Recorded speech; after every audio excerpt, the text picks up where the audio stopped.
Our papermaking experience happened at Sandra and Harry Reese's studio at UC Santa Barbara.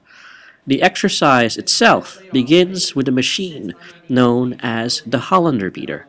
Michael Powell, our instructor and supervisor during this whole process, explains what the Hollander beaters are. Okay? And we have a nice handy diagram right here for those who forget. But essentially what you want is when you're beating before you beat the pulp, when you're putting the pulp in, you want the bed plate to sit low. And that promotes... Can you say that one more time for her because she was saying? Oh yeah, absolutely. So this bed... Sorry. I love talking, so I'll do it as many times as you want. Okay. See how the bed plate raises and lowers? When you start putting the sheets and the towels into the beater, you're going to want to make sure that the bed plate is sitting low, because that promotes flow, right? Especially with these big chunks of non-linter like cotton material, we want to promote the circulation through the vat. That's what happens. The water and the pulp or sheets are going through here, and they're essentially just flowing into what is essentially like some sort of, I'm sure it has nothing to do with the name, but Holland-esque water wheel type scene, and it's just getting ground up and flowing back. So once we've got to a point where the water level and all of our pulped material is sitting in here, we then raise up the bed of the press, and that narrows the space between the chopping mechanism and where the bottom of the machine is, and it forces those materials into the blades. So it's sort of like making pasta when you want to make a thinner sheet. Exactly. Put it closer together. Yeah, or like or creating clay slabs. Very similar principle, except for this is sharp as opposed to a roller. Papermaking of the early modern period begins with fibrous materials, which, for our case, were shredded rags of our t-shirts and towels. The shredded materials are then dumped into Hollander beaters, which further disintegrates and dissolves the torn fibers in a water-filled circular tub. In fact, it took some 5 hours for the beaters to fully liquefy these rags into a slurry of pulp.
Pulp is the liquid substance ultimately molded into the final solid paper sheet. The pulp is then poured into vats. We regularly charged or agitated the pulp-filled vats so as to achieve a uniform dispersion of the pulp. And so, besides putting the water in the vat, we're just using the spray to break up the pulp. The pulp likes to clump up a little bit.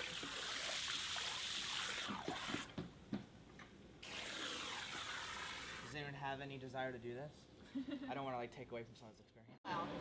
In the next step of the process, papermakers position a deckled mold frame perpendicular to the water's surface, and in a swift motion swings the decal downwards toward themselves and collects the pulp in the decal frame.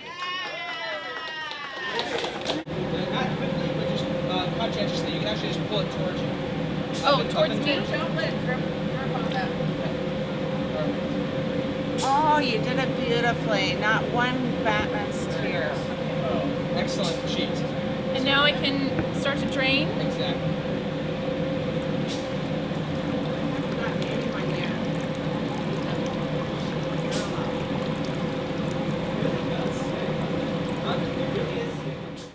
Once the decal is sufficiently drained, the papermaker couches or rocks the deckled frame above a layer of felt.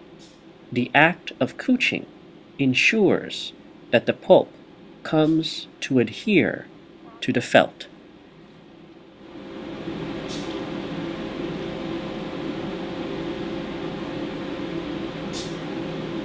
Think that's enough or a little? Yep. Yeah? Look, we're going to push one side, then push this side, lift up.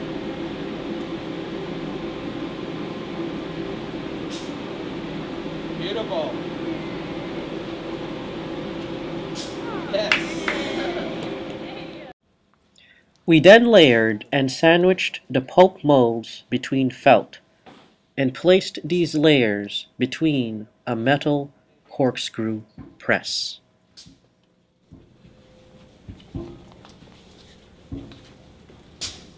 Should fit lengthwise.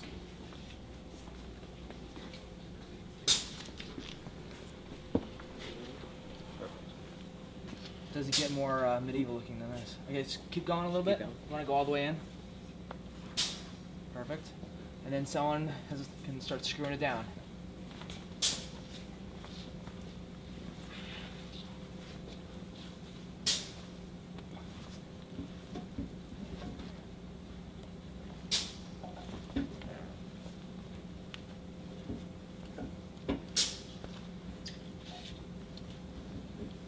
Notice water's going to, once it starts getting in contact with the boards, water's going to start squelching out.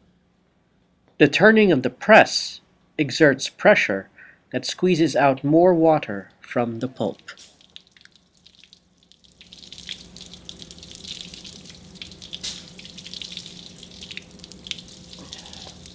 Once it gets too tough, we're going to take this bar. This is the fun part, so don't hurt yourself. You're going to take this guy. Okay? You're going to feed him into one of these slots, and you're going to continue to torque down. Last time we had to do two people because we had so many boards in.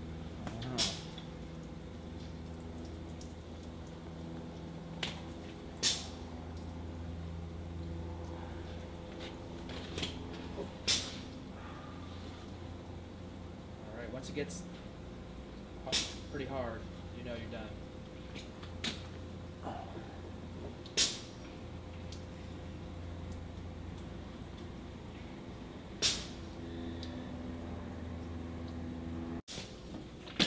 Okay, where's Michael? He went inside. Okay. You know your name on? Okay. We do. So there's a cardboard at, yeah. You got it?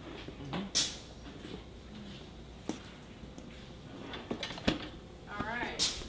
Okay, are we done with the paint? Is that the consensus? For the moment, yeah.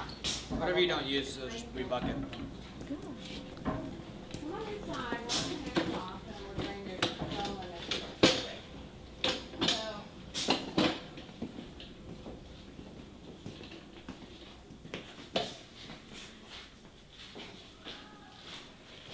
Okay, we're going to go ahead and put that. More people in here.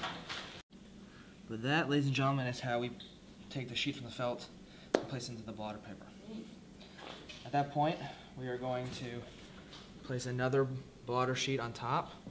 You'll notice when you touch this blotter paper, the smoothness of it, you'll sort of recognize the texture of handmade paper. It's because it's taking that texture from the wire mesh as well as the drying material.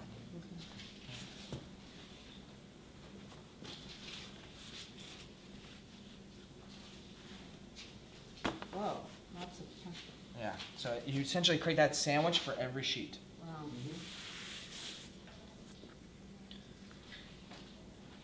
So Zach?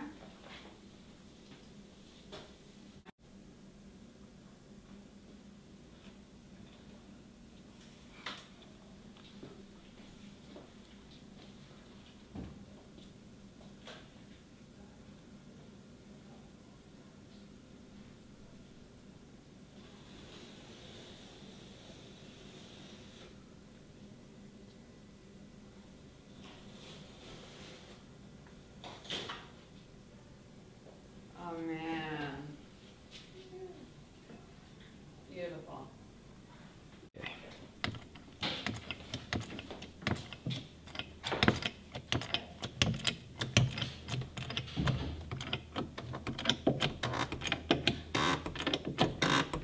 Wow, look at the wood go down, the covers go down. Well done. Voila. We have more for Just. Okay. So it takes about 48 hours to dry a full stack of paper that we make this way. It's been drying now for, I guess, closer to like 4 days, which doesn't hurt the paper. And now we're just gonna take it out of the stacks. So essentially take it out from these sandwiches of blotter paper, binder board, and cardboard, and then we'll be done.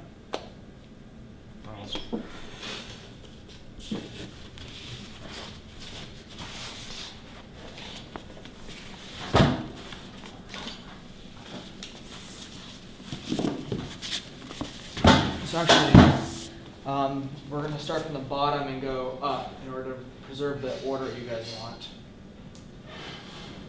So that's why I'm flipping them.